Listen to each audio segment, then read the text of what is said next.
És sabut que l'Ajuntament de la Vall d'Uixó acumula molts deutes. Per una part estan tots els deutes que té l'Ajuntament en proveïdors, el qual és un problema, com tots sabem, greu, perquè està creant moltes dificultats a molts xicotets i mitjans empresaris del poble de la Vall, però a més d'això també és molt important tot el retard que n'hi ha en el pagament de les subvencions o simplement el no pagar les subvencions de l'any 2010 a tot tipus d'entitats socials, culturals, esportives, juvenils del poble de la Vall. El greu problema que això està creant a aquestes associacions, perquè són associacions que han fet unes despeses comptant en el compromís per part de l'Ajuntament de pagar aquestes subvencions, perquè de fet són subvencions que estan aprovades i compromeses per l'Ajuntament, però després, al no pagar aquestes subvencions, les entitats han fet unes despeses que ara no saben com fer front a elles i això està dificultant molt la seva activitat. Per exemple, un cas sangrant és el de les subvencions de les entitats juvenils del nostre poble. Tots sabem que les entitats juvenils tenen dificultats molt grans per aconseguir recursos per a les seves activitats, entre altres coses perquè estan formades per gent jove que no té diners.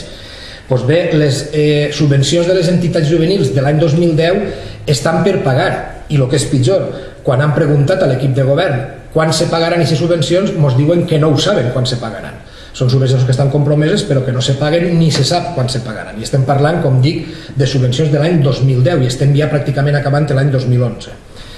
Aquesta situació de no pagar les subvencions i de tots els deutes que té l'Ajuntament, des del punt de vista d'Esquerra Unida, és deguda fonamentalment a la pèssima gestió que el Partit Popular ha fet i està fent dels pressupostos municipals.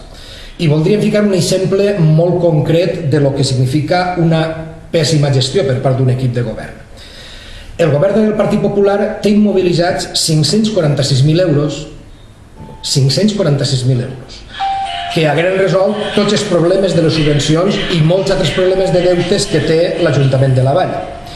Què són aquests 546.000 euros que té immobilitzats l'Ajuntament de la Vall? Com tots sabem, l'Ajuntament de la Vall va vendre patrimoni municipal, va vendre en concret els terrenys on s'ha fet l'aparcament soterrani del polígon 3 i aquests terrenys es va vendre l'Ajuntament a l'empresa que ha construït aquest aparcament. Quan va fer aquesta venda, l'Ajuntament, en lloc de cobrar tot l'import de lo que valien aquests terrenys a l'empresa en diners, va acceptar que l'empresa pagara una part de lo que valia aquest sòl i aquest patrimoni municipal que han venut en places d'aparcament.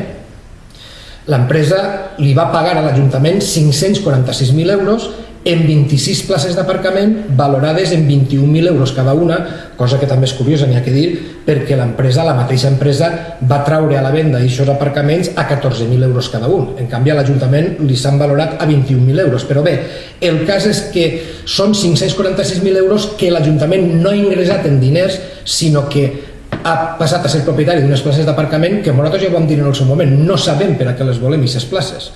Quan vam plantejar què farien això a l'Ajuntament, se mos va dir per part de l'equip de govern que les vendríem i recuperaríem els diners. Però clar, ni han venut ninguna plaça d'aparcament d'aquestes 26 places municipals, ni està previst que se'n venga ninguna. Això són en realitat 546.000 euros que estan immobilitzats. Estan immobilitzats per una mala decisió de l'equip de govern que hauria d'haver plantejat cobrar en diners tot l'import de la venda. Si això s'hagués fet així, no tindríem tants problemes com tenim per a pagar els deutes. En aquests diners, com vostès poden imaginar, n'hi havia diners de sobres per a pagar totes les subvencions de l'any passat i per a convocar i pagar totes les subvencions d'enguany, i haveren sobrat bastants diners també per a fer front a altres deutes que té l'Ajuntament.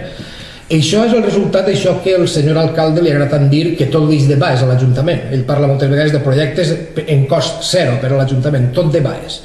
A nosaltres m'agradaria que el senyor alcalde diguera la veritat i explicara, per exemple, què passa en un tema com este, en aquests 546.000 euros que tenim immobilitzats. En aquest sentit, Esquerra Unida volem reiterar una vegada més que l'Ajuntament té que buscar ja una solució per acabar en aquest no pagar les subvencions a les entitats del nostre poble, perquè això està perjudicant molt seriosament l'activitat d'aquestes entitats i, en el cas concret de les associacions juvenils, nosaltres li demanem a l'equip de govern que pagui ja aquestes subvencions, que són molt pocs diners, però que són uns diners molt importants per a les activitats que fan les entitats juvenils del nostre poble. Bé, això.